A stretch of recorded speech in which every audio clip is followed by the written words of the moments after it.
বলে দিয়ে আসছি, আবার বলতে হবে তো আপনাকে।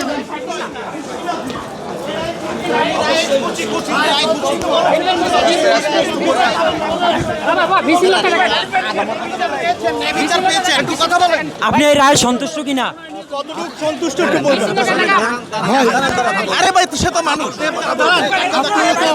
সে তো মানুষ, তারে একটু সে তো অসুস্থ মানুষ, তারে আমাকে কথা বলতে দিলে আপনাদের কিছু বলেন, কি জানতে চান?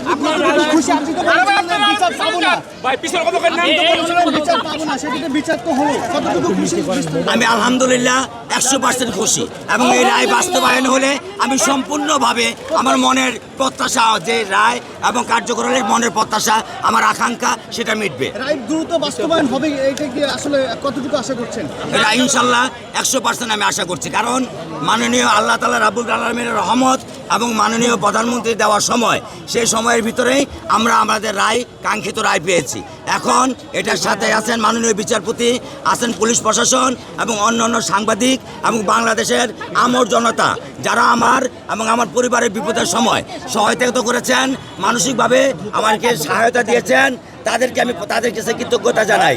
এবং অবশ্যই আমি আমার মেয়ের বিচারে দ্রুত রায় দেখতে চাই, রায় কার্যকর, কার্যকর দেখতে চাই।